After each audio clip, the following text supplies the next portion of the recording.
While the eyes of the world were on Syria, Jordan, perhaps the Ukraine, the terrorist Islamist organization Boko Haram has continued their campaign of bloodshed in Nigeria and now also in neighboring Cameroon. Combat was absolutely brutal throughout this week. Cameroonian officials say that more than 500 wounded people are trapped in the town of Fotokol, which is basically on the border between Cameroon and Nigeria. Fighting began on Wednesday and continued on Thursday, although this is a region that has had low-level conflict at least until last September. Back in September, they were trying to get people out of that area. Boko Haram fighters are using civilians as shields, and the latest bloodshed comes after the group warned other nations against uniting against it, and appears to be a direct result of Cameroon and Chad launching an offensive this week with aircraft and ground troops. An offensive that they had been trumpeting in the media, both in Africa and also internationally, in the wake of early successes against them. They're still fighting in Fotokol. They say that they have killed far more members of Boko Haram than either of those countries have lost in the offensive. And understand that with Boko Haram saying we're going to engage in more atrocities and more warfare if you unite against us, this is a very real concern for them because the African Union appears to be moving in that direction. Earlier this week, African Union officials met to finalize details for a multinational force to attack Boko Haram. African leaders last week authorized a 7,500-strong force to fight Boko Haram with pledges for a battalion each from Nigeria and its four neighbors, Cameroon, Chad, Niger, and Benin. So we have been covering Boko Haram, it feels like, for several years now, while it often receives very little coverage in most mainstream news outlets. Lately, there has been a little bit more. And especially in the wake of the execution of the Jordanian pilot, the fact that literally Boko Haram has burned to death scores of people. It's odd that there is so little attention paid to the region. Well, it's not just, I mean, the mainstream news that's been despicable in their coverage. It's the Western nations and states that have spent so much time focusing on Ebola in Africa and so little time really, to push the disease metaphor on the biggest cancer in Africa, which is Boko Haram, certainly in Central Africa. Yeah. And it's been on the French, too, because it's been so disproportionately these French countries, and the French having to go in there and try and get everybody to come along, from Cameroon to Mali to what they were doing in the Central African Republic. It's a disaster. So this African Union summit finally brings some of those Western nations there, even though we should say that the head of the African Union, Robert Mugabe, was just head of the president of Zimbabwe, and maybe the worst post-colonial African. Isn't he being taken up on charges on the ICC right now? Yeah. I think so. You're right. Yeah. Yeah. I mean, this is, look, first off, just in terms of the media part first, we only can pay attention to one thing at a time. So we go from thing to thing. Right now we're on ISIS because of the Jordanian thing. But yes, what Boko Haram has been doing and the amount of people that they have killed and villages that they literally slaughter everybody, it's certainly as bad, if not worse. I think in general, the Middle East and Africa are going to shit right in front of our eyes. And I don't know what we're supposed to do.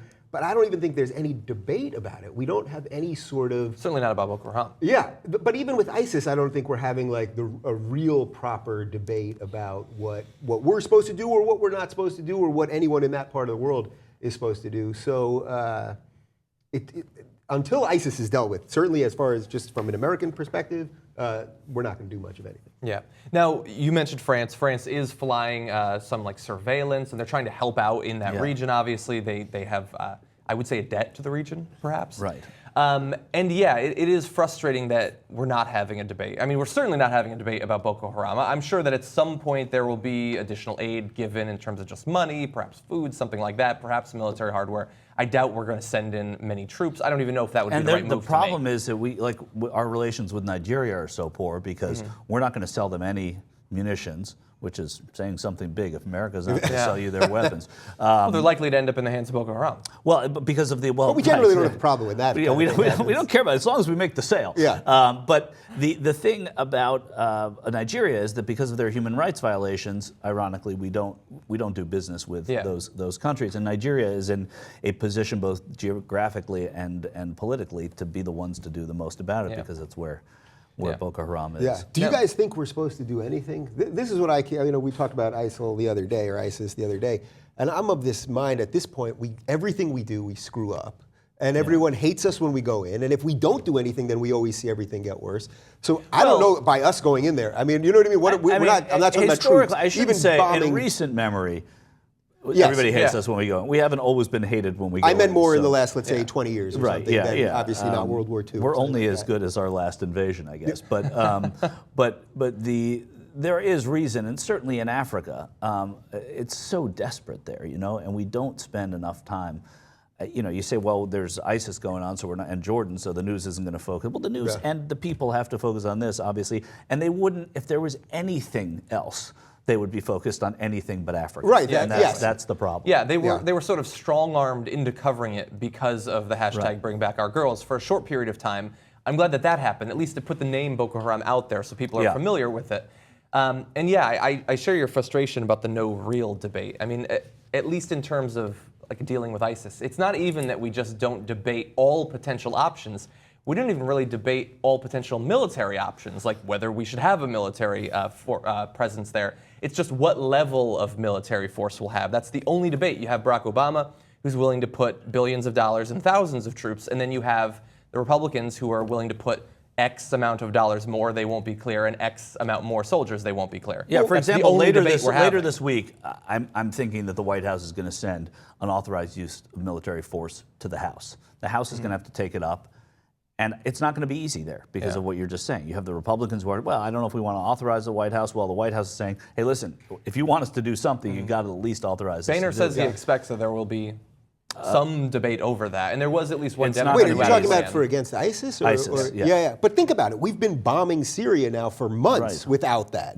Nobody. Boehner says, "Well, Obama never asked us." I'm pretty sure he doesn't care what Obama thinks in any other. Well, it's putting them on the record for this, which is, But from the beginning, I was a believer at one time that if you were going to go to war or bomb a new country, that you're supposed to get authorization from Congress. So Obama did it without Congress, and then they, of course, don't do their due diligence and force him to do it. So maybe we'll get it, but already we've been bombing battle. for months. I mean, because most presidents have not, and even though they're supposed to, they work around it. And they say, well, we had a decision to make, et cetera. Right.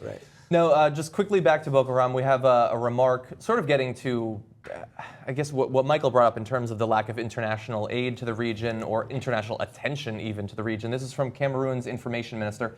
We consider Boko Haram to be a cancer, and if the international community does not focus its mind on this disease, it will spread not only in Central Africa, but other regions all over the continent. And I believe that's one of the reasons you see the neighboring countries, those 4 neighboring countries we spoke about earlier, being willing to send in military forces, because although the killings by Boko Haram are almost entirely contained inside of Nigeria, something like 90+%, they are starting to move over into border towns, as in this case with Fotokol. Some 10,000 people were killed in Boko Haram violence just last year, compared to 2,000 in the first 4 years of Nigeria's Islamic uprising, according to the Council on Foreign Relations. And so while I believe that, so you brought up Ebola before. I mean, certainly Ebola has killed thousands, which is, it's far more significant than one person being killed by ISIS, I suppose. ISIS has also killed many. Boko Haram, 10,000 in just 1 year, and that doesn't even barely merit any response. And one quick thing I wanted to talk about, I share your frustration that it seems like when we move on, we always make things worse. But I do know historically that we have a far better track record when we move in, but not with military forces. Like, our humanitarian efforts are often very successful and certainly are far more successful at generating international goodwill. And that it's depressing that is never even debated as an option. That, okay, we can try to fight ISIS, I suppose, by blowing them up. But what if we were to try to stabilize the region in terms of food, aid to the economy? It's difficult to do that when you have people who refuse to allow women to get educated. And when you have a military-industrial complex, it would just go all over you for only doing that. But that stuff still needs to get there in planes. We'd still be purchasing the planes. And we do know historically that we can stabilize and long-term change countries, but not necessarily from the barrel of a gun.